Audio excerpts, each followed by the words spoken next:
And yeah, I want to get pretty much right into the content here. I've got just a quick overview of what our little quick 30-minute session is going to look like here. So let me just put that outline up here.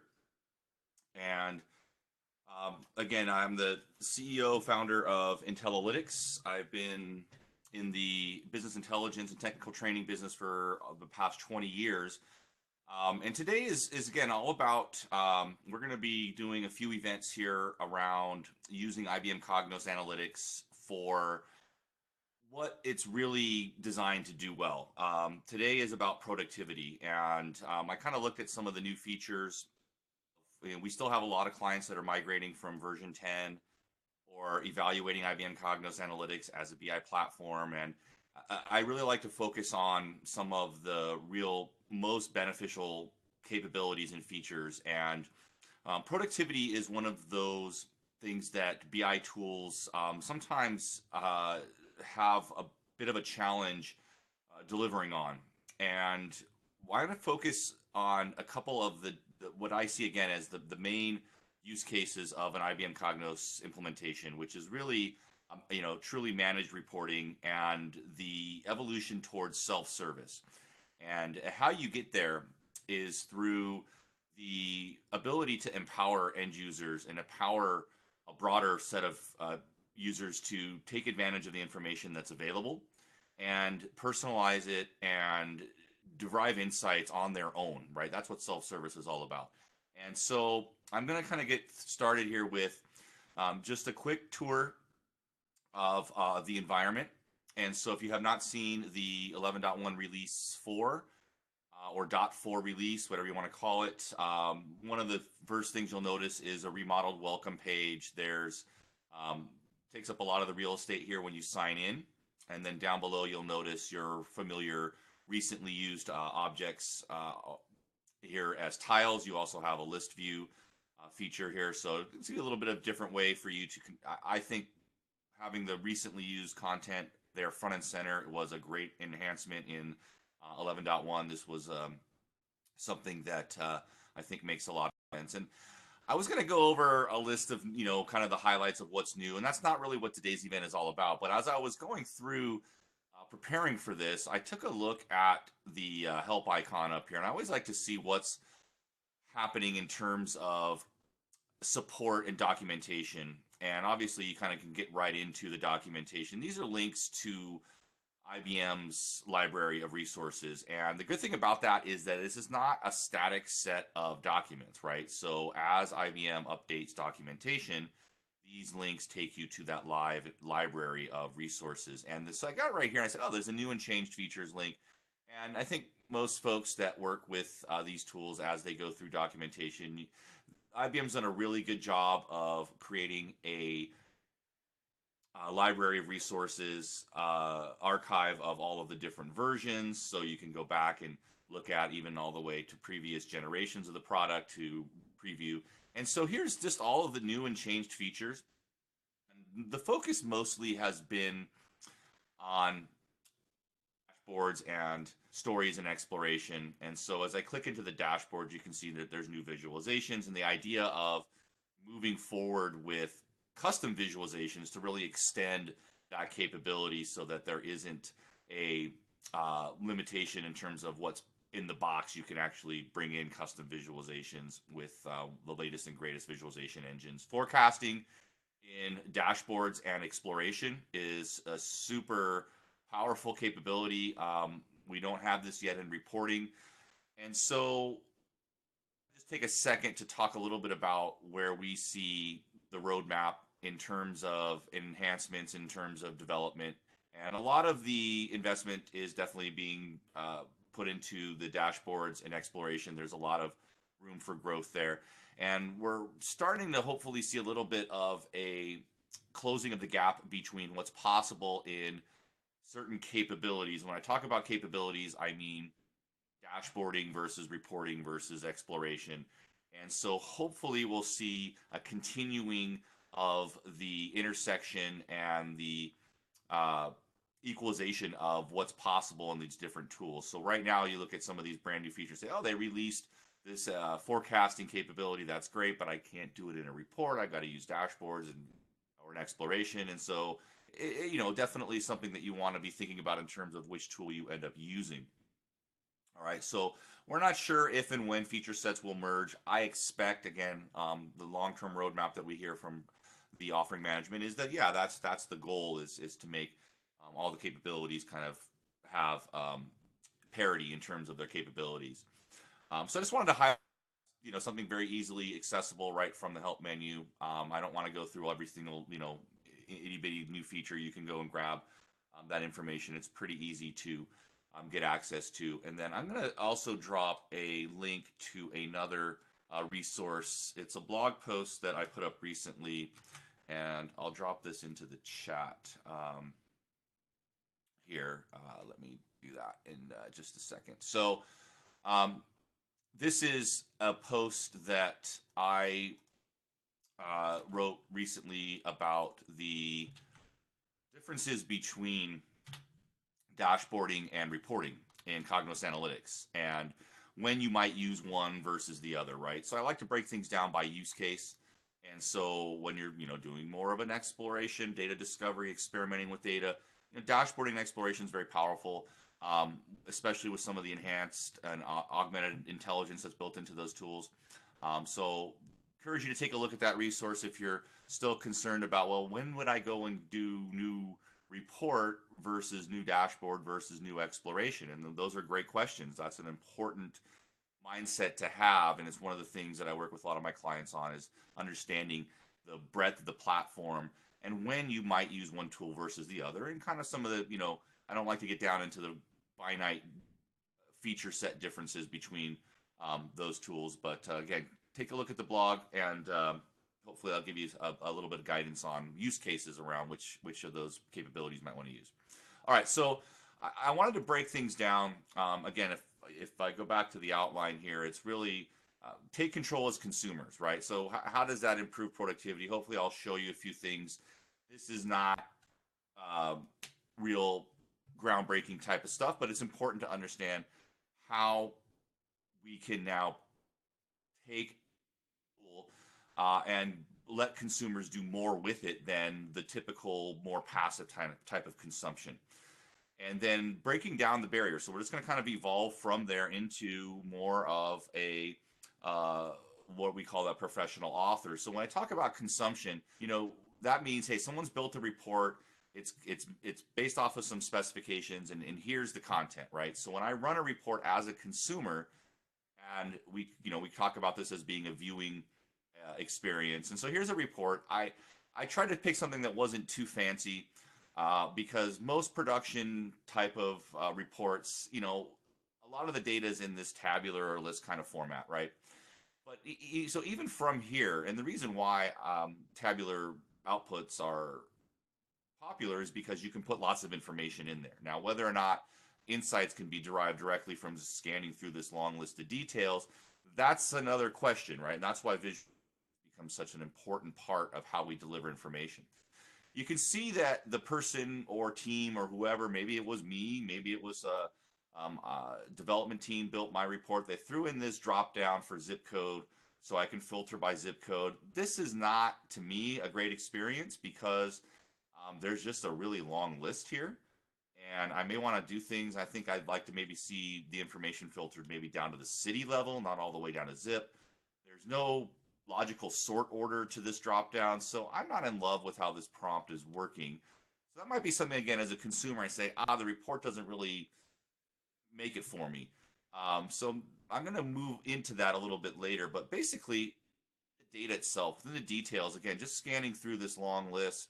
There's almost 2,000 records here in this report. It doesn't give me a lot of insight just going through them one by one. So maybe I want to look at churn score. These are all customers. The data set here is customers who had left or churned. That's the fancy term that we use when we look at customer loyalty or customer retention. And so the score that they had is based off of a predictive model that said, hey, this is the likelihood that they would churn. These are all customers that did leave or did churn. So notice that as I select values in the different displays, I'm able to immediately access on-demand tools. And again, this to me, this is, I don't need to have any training. I don't need to be, you know, all the way to the professional author level. I can still be in this consumer role, but be aware that, hey, you know what? Maybe I want to bring those customers that had a really high score up to the top of the list. So I can quickly sort the data. Again, nothing groundbreaking here, but this is a big step forward, especially if you're, again, coming from a version 10 Cognos or other tools where reports are very static. And the consumption model is, hey, hopefully what was developed for you works. That's not almost ever the case, right? And then maybe here I want to say, oh, well, I'd like to really see customers that left us because um, of competitive features, right?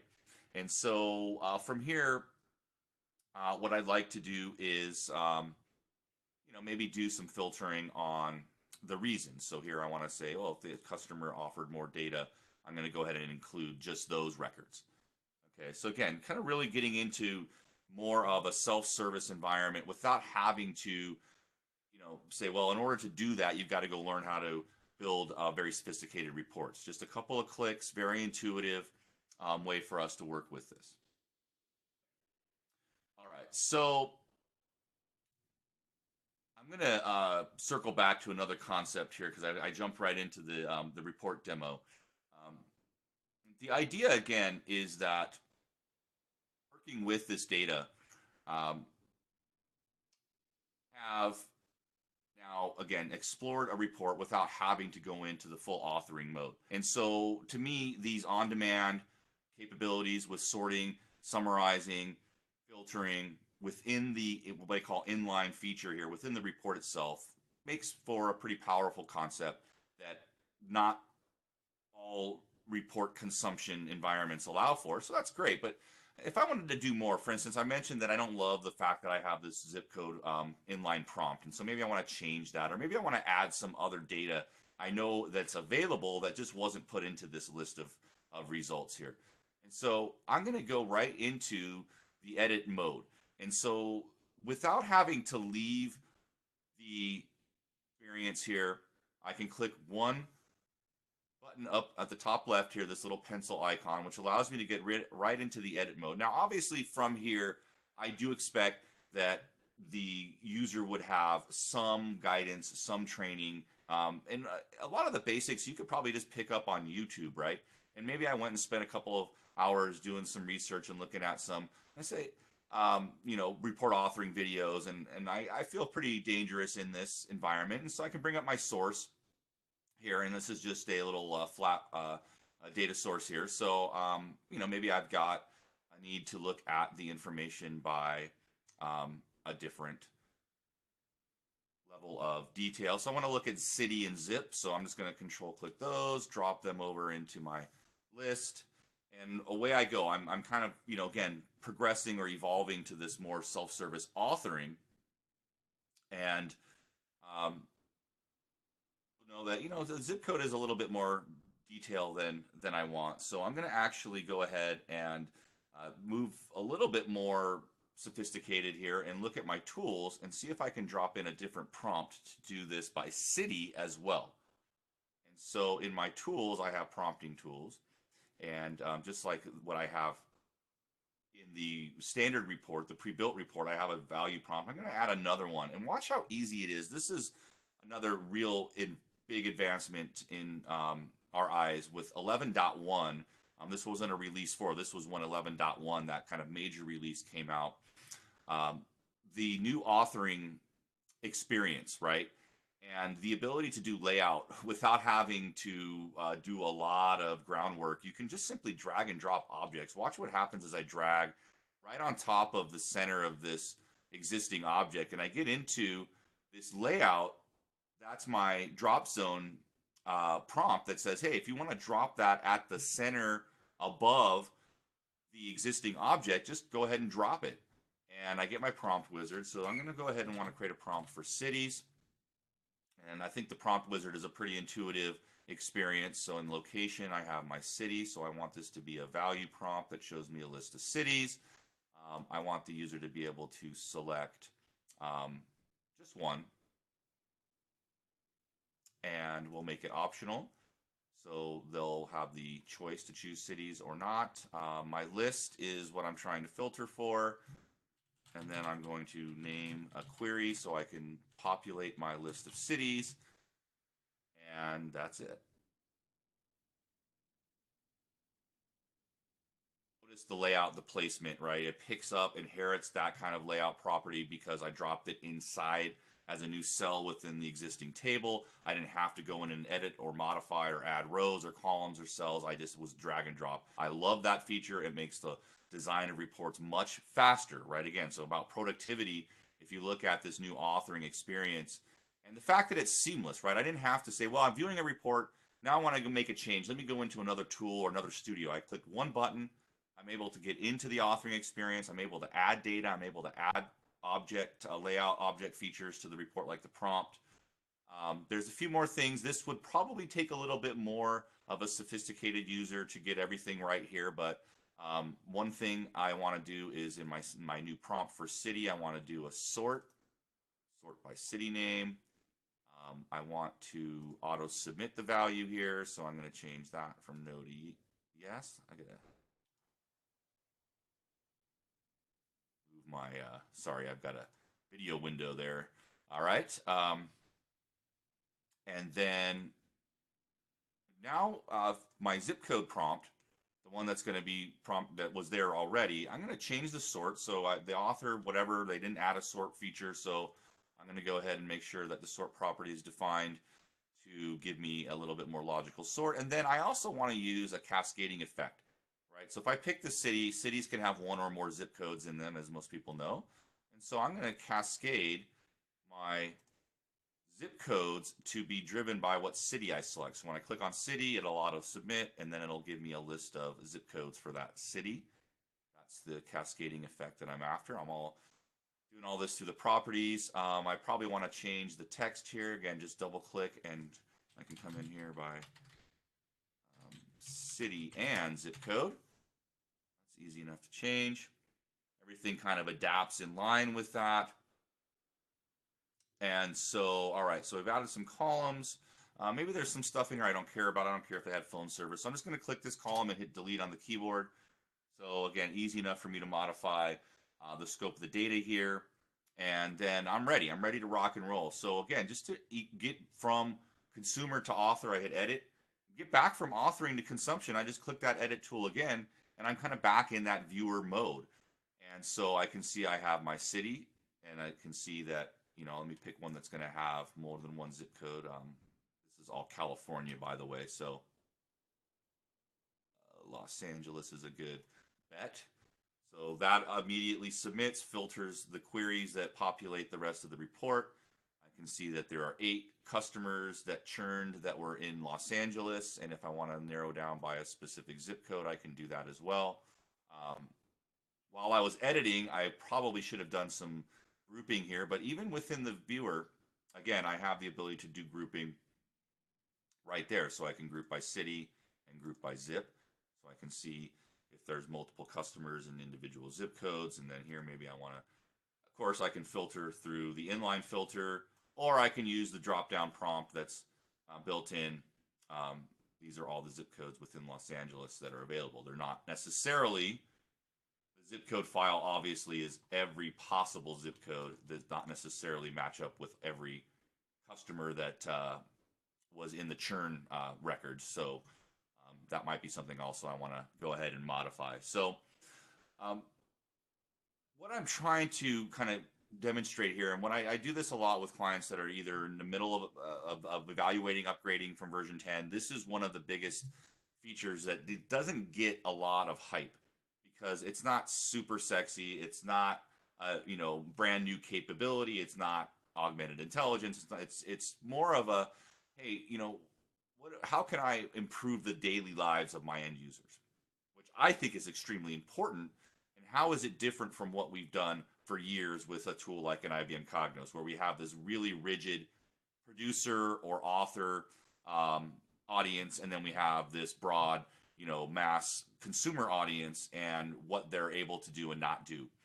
And we're breaking down those barriers. And that's kind of the message I like to get across, is that we can really start to see within reports themselves, right? So we still have dashboards and exploration, and so the series is going to go into each of those separately. So take a look at some of the upcoming events if you're interested in seeing more about how stories and dashboard and exploration kind of change the game.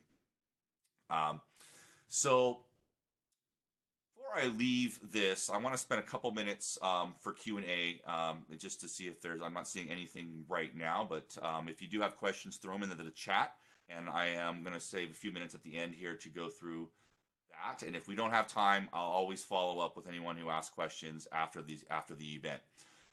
One other thing that was new is, let's see, I think it's in the administration. These custom, it's custom profiles. I think it might actually be under reporting.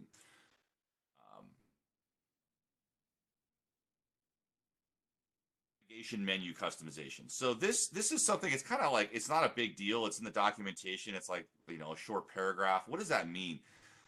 This was something that in version 10 existed very briefly, and it has to do with the ability to customize the, I'm in the edit mode, when I'm in reporting or authoring capability, this is the navigation menu that lets me get from my pages to my queries and to go into do more advanced stuff like work with custom style classes or advanced conditional formatting with variable definitions, right? So there's a lot here that most casual report builders don't typically spend a lot of time with. In fact, I might not even want them to see the fact that they can navigate through the report pages themselves. I just want them to be able to, you know, work on the page. That's where the vast majority of what we do happens. That's where all of the work I did here. So that's something that you can customize for individual roles done through the manage under, you can do this through the legacy administration console, but you can also do it right here. And if I get into capabilities, let me make sure I'm going through the right path here. This was a little bit hidden, and I wanted to give everybody a chance to check this out. Let me make sure I go through. Yeah, I'm sorry, it's under people, accounts. And you have to do this again at the role level. So I'm going to go into my Cognos namespace. These are, I don't have a lot of customized roles. So let's say, for instance, I have analysis users that I'm migrating from version 10 and they use, you know, Query Studio, Analysis Studio, and those are gone, right? So they're going to be migrating into reporting, but I don't necessarily want them to see all of the capabilities within reporting. And so as I get into the properties, analysis users, and this can be done for any role, under customization, give me a second here. And then under features, I told you it's a kind of a deep path here, and it wasn't super obvious where I needed to go, but once I poked around for a minute, I found it. And then under reporting, there's a collections. This was what really threw me off. So where am I trying to set this? And under there, there's report. So this is your, if you remember where I was under the navigation menu. So these are all of those things. So if I wanted to hide pages and prompt pages and queries, and I mean, basically just let them author without having to see any of that extra, what some people see as being complexity in the reporting experience, I can do that for each of these different roles, create that custom type of user experience for them. And so I would apply that, and then the next time the analysis users got into reports, I could say, hey, you know, come into a report, put up some guardrails, and let them have at it. And I think this is a really important way of managing, especially when we're working with users that may have used more of the toned down studios in the past, or just might see as reporting as being overwhelming, right? We can use this customization, and again, the path was through, I'll have to practice with this a bit more, but it's under the manage people, accounts, to do it at a role level. So whichever namespace where you might have roles, and the roles are these ones with the little top hats, you can then do in the properties, customization, features. So this is the new piece here that's 11.1.4 where they rolled out this feature customization. And notice you can actually customize down to what menu options do you want them to be able to see, right? So there's a lot here. This was something that, again, in 10.2, one of those releases, it was called custom user profiles, I think. And it kind of went away. I really thought it was a great way because you could take Workspace Advanced and you could really tailor it to look and feel like your own custom report studio, which again I think was a useful way for us to address different audiences. So just a quick wrap up here. Intellilytics, this is reinventing what we're doing with technical training. So I'm all about putting together programs and campaigns for clients that is not just about how to use the tool, but how that applies in the business context, and then creating this culture of continuous learning, right? So there's a methodology to this. It's not just, hey, I need to learn how to build a report. It's, well, we want to show how the context of using business intelligence and analytics tools is going to change the way people do their jobs. And that's a continuous process. And it's about building this community-based learning environment. So if you're interested in more, let me know. And I'll send it back to Darshana to wrap up with a little summary here. And thanks, everybody, for joining. Thank you for attending, everyone. Our next webinar, which is on November 15th, will help you understand dashboards and how can the presentation be live. I will provide the link to our next meeting via email. For any queries, you can reach out to me on the displayed contact information. We have some questions that we would share it across with you as the time doesn't permit for any more discussion. And your solutions can be shared across. Thank you.